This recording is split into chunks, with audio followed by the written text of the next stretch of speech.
পরমদয়াল শ্রী শ্রী ঠাকুর আমার পরমারাধ্য জগজ্জননী শ্রী শ্রী বড়মা পরমপূজ্যপাদ শ্রী শ্রী বর্দা পরমপূজ্যপাদ শ্রী শ্রী আচার্যদেবের শ্রীচরণে কোটি কোটি প্রণাম জানাই। তার ইচ্ছা পূরণের সর্বক্ষণবতী পরমপূজ্যপাদ শ্রী শ্রী অবিন্দাদার শ্রীচরণে কোটি কোটি প্রণাম জানাই। উপস্থিত আজকের এই উৎসবে শ্রী শ্রী ঠাকুরের নিয়ত দীক্ষাদাতা কর্মীগণ, পাঞ্জাধারী কর্মীগণ, দাদা ও মায়েরা সকলকে আমার আন্তরিক শ্রদ্ধা প্রণাম অভিনন্দিত জয়গুরু জানাই। শ্রী শ্রী ঠাকুরের একটি বাণীর কথা খুব মনে পড়ছে। শ্রী শ্রী ঠাকুরের একটা বাণী আছে। ঠাকুর বলছেন, মানুষ আপন টাকা পর, যত পারিস মানুষ ধর। আজকে পরমদয়াল শ্রী শ্রী ঠাকুর দিব্য 81 বছর ধরে তিনি যে ভালোবাসা দিয়েছেন, তার আজকের এই ফলস্বত, তার যে আজকের যে তিনি কতটা মানুষকে ভালোবেসেছেন, তাই আজকে এত মানুষের সমাগম হয়েছে উৎসবে। খুব ভালো লাগছে, একটা আনন্দমুখর পরিবেশ সৃষ্টি হয়েছে।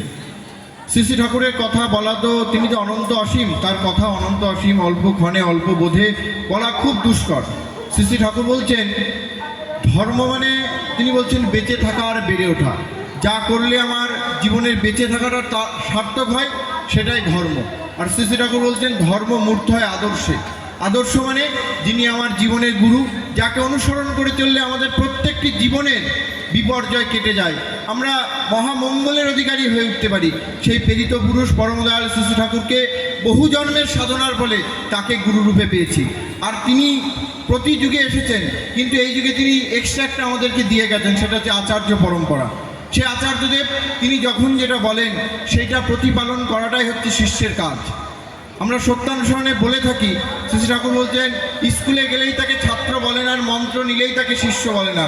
শিক্ষক বা গুরুর আদেশ পালনের জন্য সর্বদা উন্মুক্ত থাকতে হয়, অন্তরে স্থির বিশ্বাস চাই, তিনি যাই বলে দেবেন তাই করতে হবে, বিনা আপত্তিতে, বিনা ওজরে, বরং পরম আনন্দে।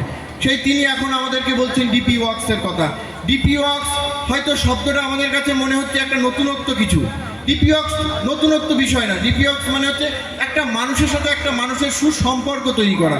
আমি একা ভালো থাকতে পারি না। শ্রী শ্রী ঠাকুর বলছেন, অন্যে বাঁচায় নিজে থাকে, ধর্ম বলে জানিস তাকে। ধর্মে সবাই বাঁচে বারে, সম্প্রদায়টা ধর্ম নারে। একটা মানুষ, আমি যেমন একটা মানুষ, আমার কর্তব্য হচ্ছে আর একটা মানুষকে বাঁচানো। এই কাজের জন্যই একটা মানুষের সাথে একটা মানুষকে যুক্ত করে দেওয়া।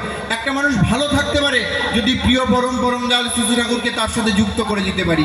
আমি হাজারটাকে আমার কাছে আগলে ধরে রাখতে পারি, সে কিছুটা সময় হয়তো ভালো থাকতে পারে, আমি তাকে কিছু দিতে পারি, দেওয়ার জন্য হয়তো তিনি কিছুটা সময় আমার দান নিয়ে হয়তো ভালো থাকতে পারে, কিন্তু তিনি চিরদিন ভালো থাকতে পারেন না যদি একজন আদর্শের সাথে আমি যুক্ত না করে দিতে পারি।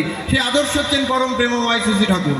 সেই তার সাথে যদি আমরা যুক্ত করে দিতে পারি, তাহলে আমাদের জীবনের সাধনাটা সার্থক হয়। আমার একটা ঘটনার কথা মনে পড়ে। একটি জায়গাতে ডিপি ওয়ার্কসের এই কার্যক্রমে যাওয়ার সৌভাগ্য হয়েছিল। একটি বাড়িতে যাওয়া হবে, তা সেইখানকার এলাকার দাদা মায়েরা বলছে, ওই বাড়িতে বহুবার যাওয়া হয়েছে ইষ্টভৃতি করার জন্যে, ওরা কেউ করে না। তা ভালো কথা, যাই হোক, সেই বাড়িতে গিয়ে পৌঁছানো হয়েছে। পৌঁছানোর পরে কিছুটা সময় পরে আমি তার সাথে বসে কিছু গল্প বিযোগ হতে হতে তিনি জানতে পারা গেল তার স্বামী বছরখানেক আগে মারা গেছে। তার সাথে গল্প বিযোগ করতে করতে তার স্বামী কী করতো ইত্যাদি বিভিন্ন গল্প বিযোগ হতে হতেই তিনি বলে উঠেছেন যে, আমি না বাবা ঠাকুরের দীক্ষা নিয়েছিলাম, রোজ এই ঠাকুরের যজন ইষ্টভীতি পালন করতাম, এখন বাবা আমি করতে পারি না। আর পারি না বলে বাবা আমি না এখন ভালো নেই। আমাকে কিন্তু তাকে বলতে হলো না যে আপনি ঠাকুরের দীক্ষা নিয়েছেন, কেন ইষ্টভীতি করেন না, কেন আপনি ঠাকুরকে নিয়ে চলেন না, আমাকে কিন্তু বলতে হলো না, তিনি আপোষেই বলে উঠলেন। তাহলে আমাদের কর্তব্য হচ্ছে তার কাছে যাওয়া, তার সুখ দুঃখের কথা শোনা। আমাদেরকে পরম পূজ্য শ্রী শ্রী আচার্যদেব এই জন্যে কিন্তু আমাদেরকে ডিপি ওয়ার্কসে তার কাছে যেতে বলছেন।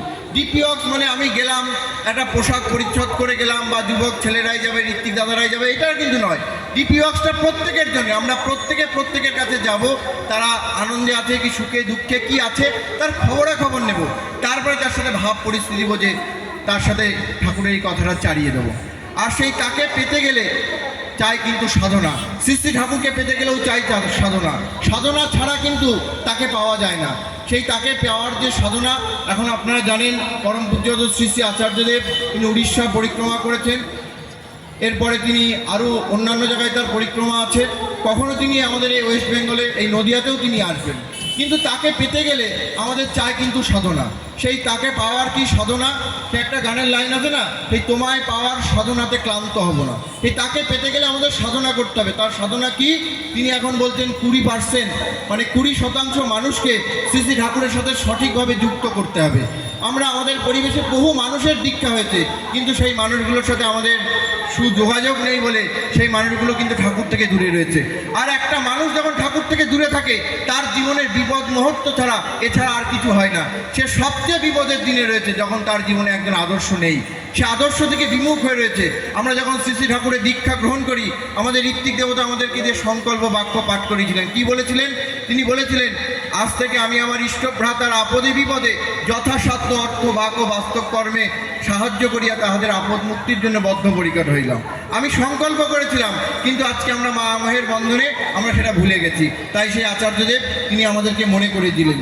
তাই আমাদের কাজ সেই তাকে পেতে গেলে সেই পরম পূজ্য শ্রী আচার্যদেব তিনিও যেন এই কৃষ্ণগড়ের মাটিতে আসেন, তিনি এসে যেন এই জায়গাটাকে ধন্য করে দিয়ে যান। তার আসলে, তার আগমনে এই আকাশ বাতাস সব ভরে ওঠে। তাই আমরা সবাই মিলে চাইবো আচার্যদেব তিনি যেন দয়া করে আসেন, এসে এই জায়গাটায় যেন তিনি দাঁড়ান।